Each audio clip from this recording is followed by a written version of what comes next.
When you think CG is done boosting the Empire Fleet faction, they come at you with a TIE Defender kit reveal. Let's break down this latest announcement. And there it is, ladies and gentlebeans, the TIE Defender, a ship that is piloted by Iden Versio of the Inferno Squadron. As you can see here, it is a strong firepower ship designed exclusively and specifically to boost Scythe under the Executrix. Now, this ship actually counts as a TIE fighter itself, so it actually gains some additional benefits that way. But it's yet to be determined if this particular ship is going to be the linchpin, the one ship that we need to start actually reliably beating Darkside fleet missions in Rise of the Empire TB. The basic ability is Wingtip LS 9.3 laser cannons, and that's a mouthful.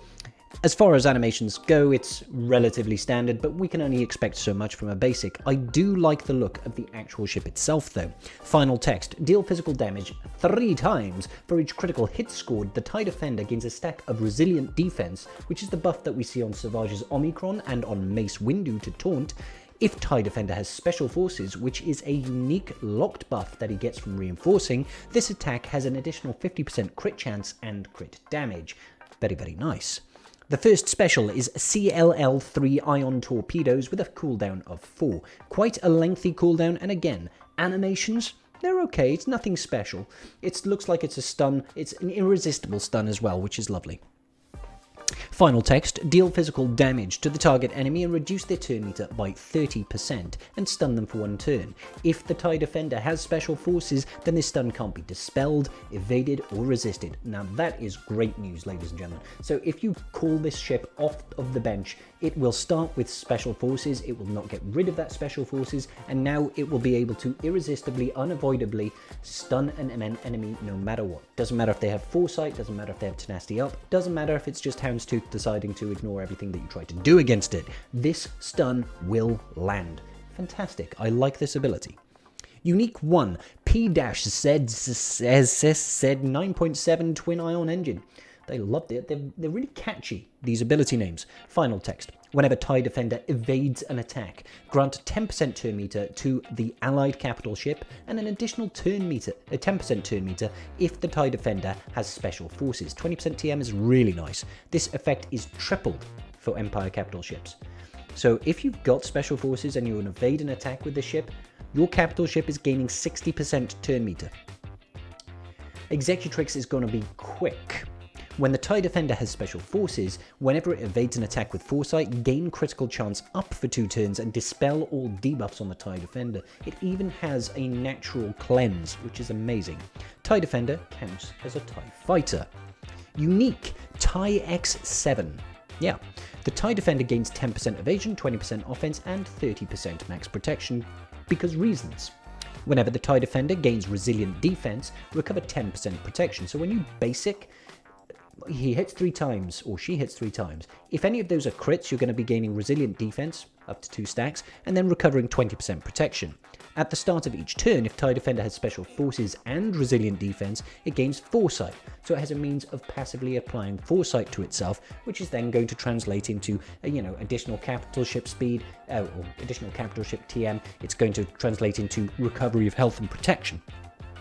When the TIE Defender evades, if it has Special Forces, recover 10% health and gain 10% turn meter. Oh my days, there is so much health recovery, protection recovery, TM generation, not only for itself, but for the capital ship. This ship is nuts. Reinforcement. We weren't expecting Special Forces. Imperial TIE Fighter allies gain Foresight for 1 turn, even more Foresight to evade and feed a bunch of turn meter to our capital ship. Ally Empire ships gain 1 stack of formation, a maximum of 30 until the end of battle or until the TIE Defender is defeated. This can't be copied, dispelled, or prevented. So it doesn't matter if you've got buff immunity or anything. Imperial TIE Fighter allies instead gain stacks of formation equal to the number of allied Imperial TIE Fighters. So basically, if you've got the Scythe and it summons those 2 additional units, and you have this standard Imperial TIE Fighter, and are able to reinforce then with the TIE Defender, you're going to be gaining 4 stacks of formation. And the difference between this and the formation that you get from the Scythe is this formation cannot be resisted. It cannot be dispelled. It will never go away, provided the TIE Defender is still alive and on the field. As a reminder to those of you that aren't aware of what the formation buff actually does, for each stack of formation, the units are gaining 10% max health, max offense, and potency. Whenever they use an ability, they're gaining 1% turn meter per stack of that formation.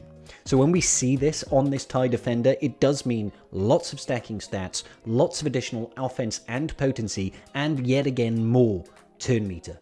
This thing is going to hit hard, it's going to hit quick, and it's going to be relatively tanky. Beautiful. And also, TIE Defender gains special forces until the end of battle, so it is not going to ever go.